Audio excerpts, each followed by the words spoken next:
Hello guys, welcome back to another video. तो guys, इस video में हम लोग एक स्टील प्रोडक्ट्स मैन्युफैक्चरिंग कंपनी के बारे में डिस्कस करने वाले हैं।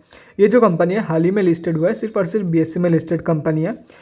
लिस्टेड तो अगस्त के महीने में हुआ है, जुलाई अगस्त के महीने में।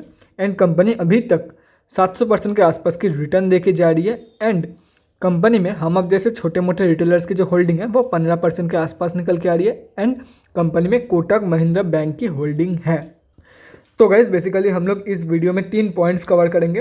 First point is fundamental analysis. यहाँ पे हम लोग देखेंगे कि कंपनी कौन सी है एंड कंपनी फंडामेंटली कैसी है।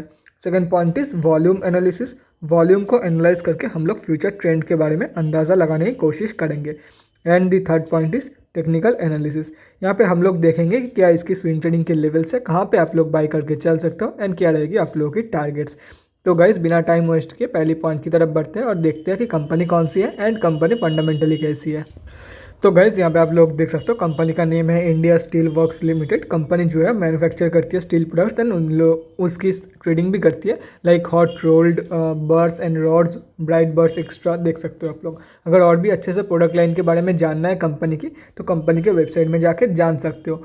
सिर्फ और सिर्फ बीएससी में लिस्टेड कंपनी है। उसके बाद मार्केट कैप के बारे में डिस्कस करें, 187 करोड़ की मार्केट कैप है कंपनी की। ROCE and return on equity, उसके साथ साथ लास्ट 3 ईयर्स की सेल्स ग्रोथ सब कुछ नेगेटिव में जा चुकी है। स्टॉक की पीई यहाँ पे मेंशन नहीं है। लास्ट 6 मंथ्स में करीब 150% के आसपास की रिटर्न देके जा रही है। बुक वैल्यू से स्लाइटली ऊपर ट्रेड कर रही है एंड करीब 668.85% अप्रॉक्सीमेट रिटर्न देके जा रही है। और करंटली ये अपने 52 वीक हाई पे ही ट्रेड कर रही है। प्रोमोटर्स की होल्डिंग 22% के आसपास, 23% के आसपास प्लेज हो रखा है। प्रोज एंड कॉन्स के बारे में डिस्कस करें तो company is expected to give good quarter, ये सिर्फ प्रोज है। बाकी कॉन्स में डिस्कस करें तो company has low interest coverage ratio. Last 5 years की जो सेल्स ग्रोथ है वो -25% के आसपास है। लास्ट 3 ईयर्स की सेल्स ग्रोथ भी नेगेटिव में जा चुकी है। कंटिजेंट लायबिलिटीज ऑफ लगभग 87 crore. Company might be capitalising the interest cost. Quarterly result के बारे में डिस्कस करें तो बेसिकली ये एक लॉस मेकिंग कंपनी है।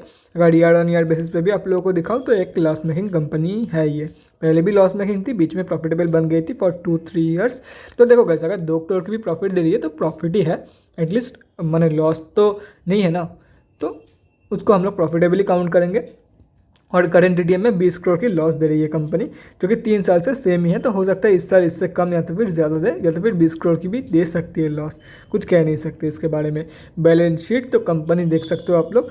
कंपनी ने जो है पूरा उल्टा किया है, रिजर्व को डिक्रीज़ करके बोरोइंग्स को इंक्रीज़ किया, जबकि ये लोग जो है वो अपने रिजर्व को इंक्रीज़ करके बोरोइंग्स को डिक्रीज़ करना चाहता, लेकिन होगी कोई मजबूरी या तो फिर कंपनी की हालत के वजह से ये करना पड़ा। लेकिन गाइज कंपनी फंडामेंटली काफ़ी हद तक वीक है। देख सकते हो आप लोग यहाँ पे पब्लिक में काफ़ी बड़े बड़े रिटेलर की होल्डिंग है। अगर ये सब कुछ कैलकुलेट किया जाता है तो हम अब जैसे छोटे मोटे रिटेलर्स की जो होल्डिंग है वो 17.16% निकल के आ रही है इस कंपनी में। अभी हम लोग कंक्लूजन पे आते हैं, कंपनी सही रिटर्न तो देखे जा रही है, लेकिन बाकी क्या ये कंपनी सही है फॉर लॉन्ग टर्म होल्डिंग? क्या ये कंपनी मल्टीबैगर बन सकती है? तो देखो गाइस, अगर फंडामेंटली देखा जाए तो कंपनी काफ़ी हद तक वीक है। तो मैं आप लोग को रिकमेंड तो नहीं करूँगा फॉर लॉन्ग टर्म। बाकी short term trading low and swing trading low, profit को एंजॉय करो। अगर कंपनी के ऊपर भरोसा है कि कंपनी जिस हिसाब से परफॉर्म कर रही है स्टॉक मार्केट में लिस्ट होने के बाद, अगर ऐसे ही परफॉर्म फ्यूचर में करेगी तो आप लोगों को आराम से 5 से 10 साल के अंदर अंदर 5,000 से 10,000% की रिटर्न आराम से मिल जाएगा कंपनी की तरफ से। तो आप लोग भरोसा रख के कंपनी के ऊपर पैसा लगा सकते हो, लेकिन मैं आप लोग को रिकमेंड नहीं करूँगा। अगर भरोसा है तो ही लगाओ, otherwise don't go for it, क्योंकि फंडामेंटली वीक कंपनी है। अभी हम लोग हमारे दूसरे पॉइंट की तरफ बढ़ते हैं और देखते हैं कि आज कंपनी में क्या हुआ है। तो गाइस सिर्फ और सिर्फ बीएससी में लिस्टेड कंपनी है, तो हम लोग आ चुके हैं बीएससी के वेबसाइट पे। कंपनी जो है वो बीएससी के ग्रुप एक्सटी में लिस्टेड है, देख सकते हो आप लोग। जिन लोगों को नहीं पता है तो गाइस देखो, जितने भी सारे कंपनियां जो है वो बीएससी के एक्सटी ग्रुप में लिस्टेड होती है, उनमें इंट्राडे ट्रेड्स लेना बैन किया हुआ रहता है, उनमें इंट्राडे ट्रेड्स लेना अलाउड नहीं रहता है। तो इस कंपनी में जो है वो डिलीवरी परसेंटेज ऑब्वियसली 100 ही निकल के आएगी, क्योंकि इंट्राडे ट्रेड्स बैन है इसमें। तो देख सकते हो। अगर क्वांटिटी के बारे में डिस्कस करें, 4.5 लाख क्वांटिटी के आसपास ट्रेड हुआ है। 100% डिलीवरी परसेंटेज तो मैंने पहले ही बता दिया है आप लोगों को। अभी देखते हैं कि ये जो वॉल्यूम है ये एवरेज वॉल्यूम है या एवरेज से कम निकल के आ रही है। यहाँ पे हम लोग बेसिकली ये वॉल्यूम एनालिसिस की चैप्टर पे या तो फिर टॉपिक पे हम लोग देखते हैं कि वॉल्यूम की वीकनेस, वॉल्यूम वीक है, खोखला है अंदर से, या स्ट्रॉन्ग वॉल्यूम है, वॉल्यूम की स्ट्रेंथ कैसी है। तो यहाँ पे इंट्राडे ट्रेड्स अलाउड नहीं है, तो सभी के सभी डिलीवरी ट्रेड है, तो वॉल्यूम का स्ट्रेंथ 100% है, आप लोग बोल सकते हो। तो गाइस अभी हम लोग तीसरे पॉइंट की तरफ बढ़ते हैं और देखते हैं कि क्या आप लोग की टारगेट निकल के आ रही है एंड क्या अभी भी आप लोग बाय करके चल सकते हो या नहीं। तो गाइज़ यहाँ पे हम लोग आ चुके हैं BSE के डेली चार्ट पे। देख सकते हो आप लोग कंपनी आज जो है वो ये क्या था, कंपनी आज जो है वो 5% अप थी। अपर सर्किट में क्लोजिंग हुई है। सारे के सारे लेवल्स यहाँ पे मेंशन किया हुआ है। अगर आप लोग चाहते हो तो स्क्रीनशॉट लेके रख सकते हो सभी के सभी लेवल्स की। मैं एक बार जो है ये करंट मार्केट प्राइस मिटा रहा हूँ ताकि बाद में कोई भी कन्फ्यूजन ना हो रिगार्डिंग लेवल्स। तो देखो गाइस, मैं आप लोगों को एक बार स्क्रीनशॉट ले लेना पॉज करके, अगर स्क्रीनशॉट लेना है तो देखो कंपनी की जो RSI है वो लगभग 87 के आसपास ट्रेड कर रही है। और कंपनी जो है पहले भी इससे ऊपर की RSI तक ट्रेड कर चुकी है। देख सकते हो आप लोग। ये क्या हो रहा है, एक सेकेंड। हाँ 98.13 क्या हो रहा था पता नहीं, कोई ग्लिच होगा वेबसाइट की। 98.13 की RSI तक पहले भी जा चुकी है। तो देखो गाइस, अभी तो एंटर करने के लिए रिकमेंड नहीं करूँगा क्योंकि कंपनी जो है वो ऑलरेडी ओवरबॉट जोन में चली गई है। बाकी जिन लोगों की होल्डिंग है, और अभी रिकमेंड ना करने का एक और उसके पीछे रीज़न है कि देखो गाइस, पिछले 2 दिन से कंपनी की जो वॉल्यूम है वो काफ़ी कम निकल के आ रही है। ये जो येलो लाइन ड्रॉ किया हुआ है ये 20 डे की मूविंग एवरेज है, या तो फिर एवरेज वॉल्यूम की भी लाइन इसको आप लोग बोल सकते हो कि एवरेज से काफ़ी कम वॉल्यूम निकल के आ रही है। और आज तो कल से भी मतलब फ्राइडे से भी कम वॉल्यूम निकल के आई है मार्केट में, मतलब इस स्टॉक में। तो मैं आप लोग को यही बोलूँगा guys, don't go for it. बाकी आप लोगों की मर्जी, अगर रिस्क लेके बाई करना चाहते हो तो इंटरली डिपेंड्स ऑन यू। और जिन लोगों के पास होल्डिंग है, मतलब यहाँ पे कहीं पे या तो फिर यहाँ पे बाई किए होंगे, तो वो लोग कहाँ तक होल्ड करके चल सकते हैं। तो देखो गाइस, मैं आप लोगों को यही रिकमेंड करूँगा कि अगर आप लोग होल्ड करना चाहते हो तो ये आप लोग को दिख रहा है 90 की RSI के लेवल तक होल्ड करके चल सकते हो। जब ये कंपनी देखो एकदम कंपनी की RSI 90 टच कर गई और मैं एग्जिट करके निकल गया कंपनी से, ये मत करना। मान लो कि कंपनी की जो रेजिस्टेंस है वो 6.6 की है, ये 6.59 अप्रॉक्स।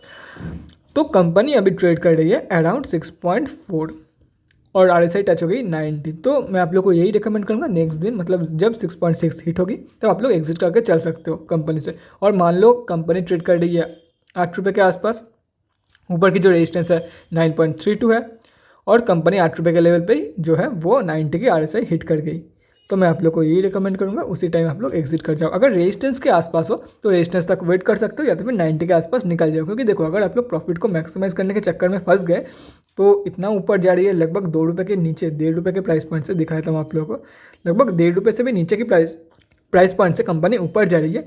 तो ये जब रैली कूल डाउन होगा या तो फिर सभी प्रॉफिट बुकिंग चालू होगा, इतना बाइंग वॉल्यूम की जब भी प्रॉफिट बुकिंग चालू होगा, लोअर सेकंड में कंपनी क्लोज होंगे, तो प्रॉफिट को मैक्सिमाइज करने के चक्कर में हो सकता है आप लोग को लॉस बुकिंग भी करना पड़ जाए, क्योंकि कंपनी फंडामेंटली वीक है। तो कहाँ पे आके रुकेगी या तो फिर कहाँ पे फिर से ट्रेडिंग चालू होगी वो किसी को नहीं पता है। तो मैं आप लोग को यही बोलूँगा गाइस, देखो अगर आप लोगों की मेंटालिटी ऐसी है ना कि और 2 दिन देख लेते हैं क्या पता और प्रॉफिट दे देगी कंपनी, तो आप लोग मरोगे। 90% केसेस में अगर पेनी स्टॉक है तो आप लोग डूब के मरोगे, मतलब लॉस में डूब के मरोगे आप लोग। इसीलिए मैं बोल रहा हूँ कि देखो मान लो कि मैं एक सिंपल से एग्जांपल देता हूँ, अगर अभी आप लोग एग्जिट करके निकलते हो तो एटलीस्ट आप लोग को 7 रुपये के 6.5 से 7 रुपये के लेवल के अंदर अंदर आप लोग को एग्जिट करने का मौका मिल जाएगा, ठीक है। और अगर यहीं पे आप लोग होल्ड करके रहते हो फॉर द टारगेट्स ऑफ 10, और 10-10 रुपये की लेवल जब हिट हो गई आप लोग की, तब भी सोच रहे हो कि और 2 दिन देख लेते हैं और प्रॉफिट इंक्रीज हो जाएगा हम लोगों का। और in that very moment company की जो है वो प्रॉफिट बुकिंग चालू हो गई, आप लोग ट्रैप्ड हो गए। और कंपनी में जब आप लोग को ट्रेडिंग मतलब फर्स्ट ट्रेडिंग हुई लोअर सर्किट लगने के बाद, या तो फिर फर्स्ट एग्जिट करने का मौका मिला, वो निकल गया 5 to 6 रुपीज़ के लेवल पे। तो जब भी कंपनी ऊपर जा रही थी तब आप लोग आराम से 7 रुपये के लेवल पे एग्जिट करके निकल सकते थे, लेकिन ऊपर और भी प्रॉफिट को मैक्सिमाइज करने के चक्कर में फंस गए। और अभी आप लोग कहाँ पे एग्जिट कर रहे हो, 5 to 6 रुपीज़ के बीच में। हो सकता है लॉस हो या तो फिर प्रॉफिट कुछ ना हो। इतना दिन जो इतने आपने इन्वेस्ट किया है, मतलब totally time waste of money सब कुछ। इसलिए मैं बोल रहा हूँ गाइस, बेकार में लालच से कुछ नहीं होगा। एक फिक्स टारगेट रखो, टारगेट को देखो, अगर करना है ट्रेल तो एकदम स्टॉप लॉस ट्रेल करो। हाँ देखो पेनी स्टॉक में तो स्टॉप लॉस ट्रेल नहीं होता है, इंट्राडे ट्रेड्स के लिए या तो फिर स्विंग ट्रेड्स के लिए है। ये पेनी स्टॉक में लोअर सर्किट लाएगा, लोअर सर्किट लाएगा, स्टॉप लॉस हिट भी होगी, लेकिन आप लोग का जो ऑर्डर है वो एग्जीक्यूट नहीं होगा क्योंकि ट्रेडिंग नहीं चल रही है। तो स्टॉप लॉस ट्रेल इसमें नहीं किया जा सकता है। मैं आप लोग को यही रिकमेंड करूँगा, एक फिक्स टारगेट रखो अपना। पेनी स्टॉक स्पेशली जो भी कंपनी अपर सर्किट या लोअर सर्किट में मैक्सिमम टाइम अपने स्पेंड करती है, जब ऊपर जा रही है अपर सर्किट, जब नीचे आ रही है लोअर सर्किट, अगर ऐसा कोई स्टॉक है तो स्टॉप लॉस ट्रेल के बारे में सोचना भी मत, क्योंकि ऑर्डर एग्जीक्यूट नहीं होगा आप लोगों का। That's it for this video guys, यही बताना था आप लोगों को। बाकी आप लोगों की मर्जी। तो गाइज़ थैंक्स फॉर वाचिंग। और गाइज़ अगर आप लोगों के मन में कोई भी डाउट या क्वेरी रहती है स्टॉक मार्केट या किसी भी स्टॉक से रिलेटेड, तो कमेंट सेक्शन में कमेंट करके मुझसे पूछ सकते हो, या तो फिर मेरे इंस्टाग्राम का लिंक आप लोगों को डिस्क्रिप्शन बॉक्स में मिल जाएगा, जाके वहाँ पर ही मुझे डीएम कर सकते हो for an one on one conversation. Thanks again for watching guys, bye guys, and definitely stay safe guys.